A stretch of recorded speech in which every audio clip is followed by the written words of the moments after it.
मेरे प्यारे विद्यार्थियों, आज की हिंदी कक्षा में आप सबका हार्दिक स्वागत है। बच्चों, पंडित जवाहरलाल नेहरू द्वारा कहा गया यह मशहूर वाक्य सुन लीजिए। लोगों को जगाने के लिए महिलाओं का जागृत होना ज़रूरी है। एक बार जब वो अपना कदम उठा लेती है, परिवार आगे बढ़ता है, गांव आगे बढ़ता है और राष्ट्र विकास की ओर उन्मुख होता है। हम सब इनसे सहमत हैं क्योंकि हमारे सामने ऐसे कई उदाहरण हैं जो इनकी इन बातों को सच साबित करता है ना बच्चों? नारी की स्थिति में बहुत बदलाव आए हैं। आज की जागृत नारी स्वतंत्र रूप से आगे बढ़कर पुरुषों के कंधे से कंधा मिलाकर शिक्षा, चिकित्सा, विज्ञान, प्रौद्योगिकी, कला, साहित्य, संगीत और राजनीति आदि सभी क्षेत्रों में गणनीय प्रगति कर रही है। बच्चों, आज की कक्षा में जिस साहसी महिला के बारे में आप पढ़ने जा रहे हैं, वे अपनी साधना या साहसी कार्य से पूरे संसार को यह सिद्ध कर दिखाया है कि महिलाएं भी साहस प्रदर्शन में पुरुषों से कुछ कम नहीं हैं। कौन है ये महिला? यह महिला और कोई नहीं बल्कि पहली महिला एवरेस्ट विजेता बिचेंद्री पाल है, जिसने अपने साहस गुण, दृढ़ निश्चय और अथक परिश्रम से संसार को यह सिद्ध कर दिखाया है कि महिलाएं भी साहस प्रदर्शन में पुरुषों से कुछ कम नहीं हैं।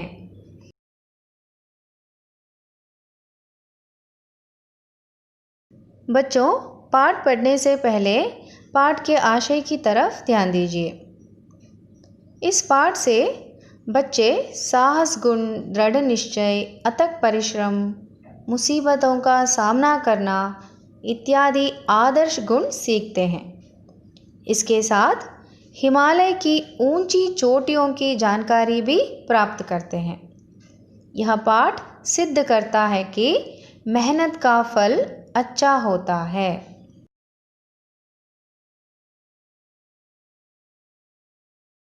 बच्चों, अब पाठ्य पुस्तक देखिए। पहला अनुच्छेद पढ़ेंगे। पहली महिला एवरेस्ट विजेता बिचेंद्री पाल को एवरेस्ट की चोटी पर चढ़ने वाली पहली भारतीय महिला होने का गौरव प्राप्त है। बिचेंद्री का जन्म एक साधारण भारतीय परिवार में हुआ था। पिता किशनपाल सिंह और मां हंसादेई नेगी की 5 संतानों में बिचेंद्री तीसरी संतान है। बिचेंद्री के बड़े भाई को पहाड़ों पर जाना अच्छा लगता था। भाई को देखकर उन्होंने निश्चय कर लिया कि वे भी वही करेंगी जो उनका भाई करते हैं। वे किसी से पीछे नहीं रहेंगी, उनसे बेहतर करके दिखलाएंगी। इसी जज्बे से उन्होंने पर्वतारोहण का प्रशिक्षण लेना शुरू कर दिया। बच्चों, अब हम फिर से प्रश्नों के ज़रिए फर्स्ट पैरा का पुनरावलोकन करेंगे। तो पाठ्यपुस्तक देखिए और उत्तर बताते जाइए मुझे। अब मुझे बताइए, बिचेंद्री पाल को कौन सा गौरव प्राप्त हुआ है? बिचेंद्री पाल को एवरेस्ट की चोटी पर चढ़ने वाली, चोटी अर्थात शिखर, एवरेस्ट के शिखर पर चढ़ने वाली पहली भारतीय महिला होने का गौरव प्राप्त हुआ है। बच्चों, अब मुझे बिचेंद्री पाल के परिवार का परिचय दीजिए। बिचेंद्री का जन्म किस परिवार में हुआ था? एक साधारण भारतीय परिवार में हुआ था। अब इनके माता पिता कौन थे? पिता किशनपाल सिंह और माँ का नाम क्या है? हंसादेई नेगी। याद रखिए। इनके कितने बच्चे थे? 5 बच्चे थे और इन 5 बच्चों में बिचेंद्री तीसरी संतान है। बिचेंद्री के बड़े भाई को कहाँ जाना अच्छा लगता था? बिचेंद्री के बड़े भाई को पहाड़ों पर जाना अच्छा लगता था। अपने भाई को पहाड़ों पर चढ़ते देखकर विजेंद्री ने क्या निश्चय कर लिया? अपने भाई को देखकर विजेंद्री ने बचपन में ही यह निश्चय कर लिया कि वे भी वही करेंगी जो उनका भाई करते थे, अर्थात वे भी अपने भाई की तरह पहाड़ों पर चढ़ेगी। उन्होंने यह नहीं सोचा कि मैं एक लड़की हूँ, मुझसे यह कठिन कार्य नहीं होगा, बल्कि उन्होंने यह सोचा कि एक लड़की होने के बावजूद वे किसी से पीछे नहीं रहेंगी, अपने भाई से भी बेहतर करके दिखलाएंगी। देखिए बच्चों, विजेंद्री में बचपन से ही यह दृढ़ निश्चय मौजूद था कि वो अपने भाई से भी बेहतर ढंग से पर्वतारोहण करके दिखलाएंगी। बच्चों, सफलता के लिए सिर्फ दृढ़ निश्चय काफ़ी है क्या? नहीं, दृढ़ निश्चय के साथ साथ अथक परिश्रम भी बहुत ज़रूरी है। बच्चों, विजेंद्री पाल में यह गुण भी मौजूद था। इसी जज्बे अर्थात इसी हौसले से या दृढ़ निश्चय से, वो दृढ़ निश्चय क्या था? मुझे पर्वतारोहण में भाग लेना है, अपने भाई से भी बेहतर ढंग से पहाड़ों पर चढ़कर दिखलाना है। इसी जज्बे से उन्होंने क्या किया? पर्वतारोहण का प्रशिक्षण यानी ट्रेनिंग लेना शुरू कर दिया।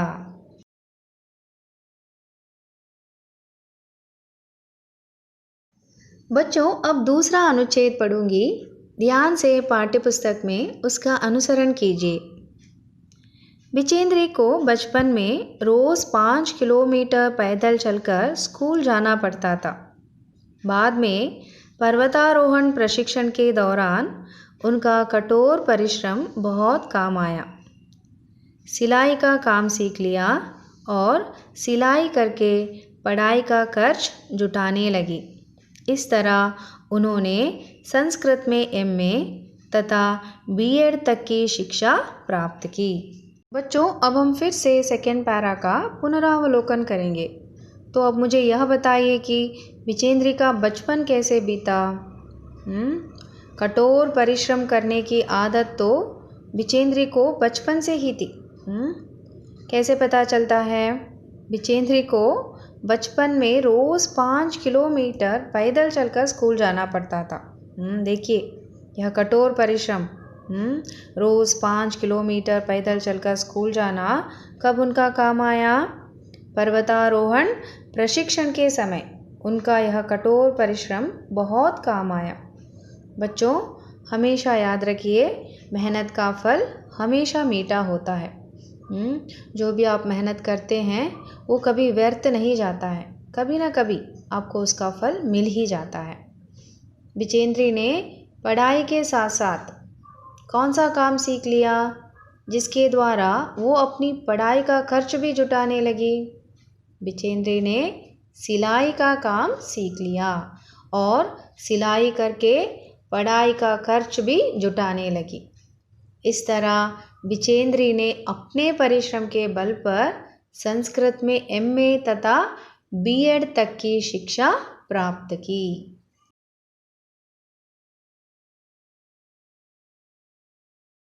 बच्चों, अब हम थर्ड पैरा पढ़ेंगे। तो पाठ्यपुस्तक देखिए।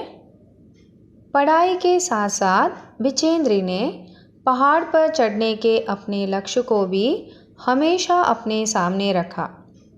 इसी दौरान विजेंद्री ने कालानाग पर्वत की चढ़ाई की।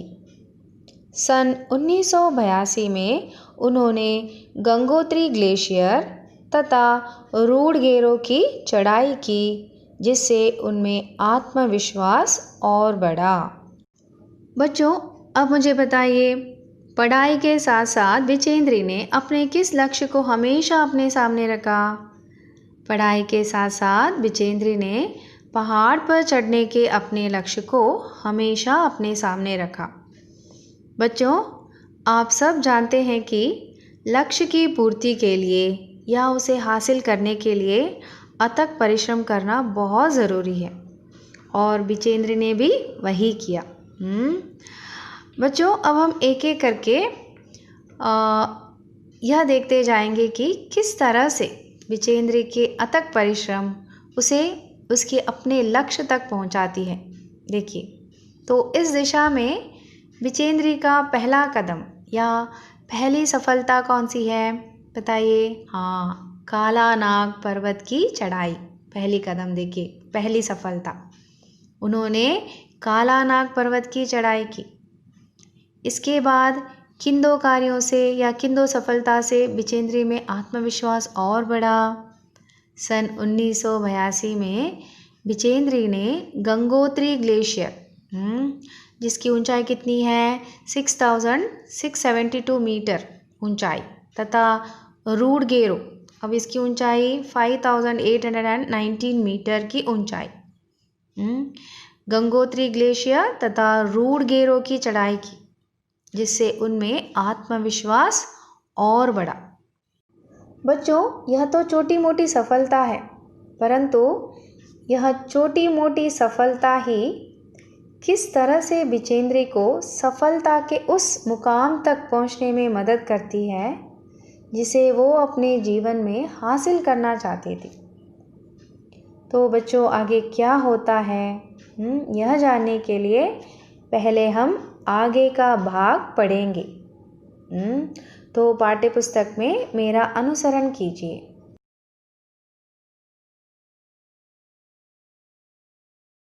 अगस्त 1983 में जब दिल्ली में हिमालय पर्वतारोहियों का सम्मेलन हुआ, तब वे पहली बार तेंजिंग नोर्गे, एवरेस्ट पर चढ़ने वाले पहले पुरुष, तथा जुंके ताबी, एवरेस्ट पर चढ़ने वाली पहली महिला से मिली।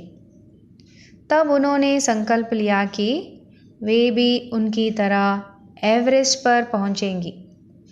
और वो दिन भी आया जब 23 मई 1984 को एवरेस्ट पहुंचकर भारत का झंडा फहरा दिया। उस समय उनके साथ पर्वतारोही अंग दोरजी भी थे। बच्चों, विजेंद्र तो अथक परिश्रम से कभी न डरी। कोशिश और परिश्रम तो विजेंद्र के जीवन के उत्तम साथी रहे, ये तो हम जानते ही हैं। अब इसके साथ साथ विजेंद्र की मुलाकात उन दो महान व्यक्तियों से होती है जिनसे वो प्रेरणा पाकर अपने जीवन में एक बहुत बड़ा संकल्प करती है। बच्चों, पहले मुझे यह बताइए कि विजेंद्र को किन दो महान व्यक्तियों से प्रेरणा मिलती है? कब और कहाँ इनसे विजेंद्र की मुलाकात होती है? अगस्त 1983 में जब दिल्ली में हिमालय पर्वतारोहियों का सम्मेलन हुआ, तब विजेंद्र पहली बार तेंजिंग नोर्गे, कौन है ये तेंजिंग नोर्गे? एवरेस्ट पर चढ़ने वाले पहले पुरुष, तथा जुंके ताबी, कौन है ये जुंके ताबी? एवरेस्ट पर चढ़ने वाली पहली महिला से मिली।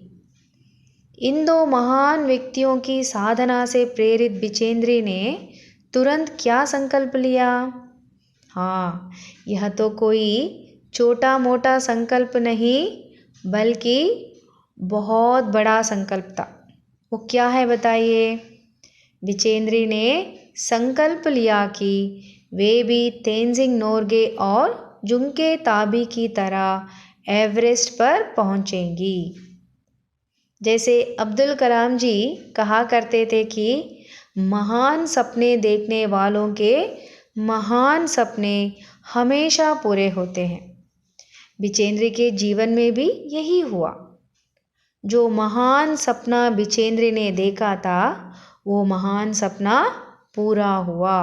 कब? 23 मई 1984 को विजेंद्र एवरेस्ट पर पहुंचकर भारत का झंडा फहरा दिया। उस समय उनके साथ और कौन थे? हाँ, उस समय उनके साथ पर्वतारोही अंग दोरजी भी थे।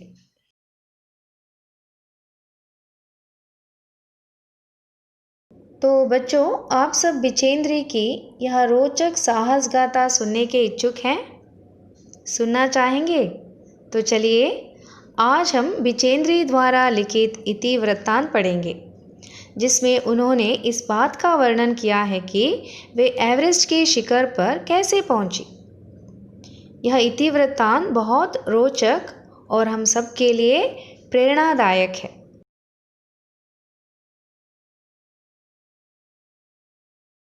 बच्चों, बिचेंद्री द्वारा लिखित यह इतिवृत्तांत हम अगली कक्षा में पढ़ेंगे। इंतज़ार कीजिए। आज का गृह कार्य क्या है? पाठ का आशय नोट्स में लिखकर पढ़ाए गए गद्य भाग को फिर से पढ़कर आगे की कक्षा के लिए तैयार रहिए। धन्यवाद।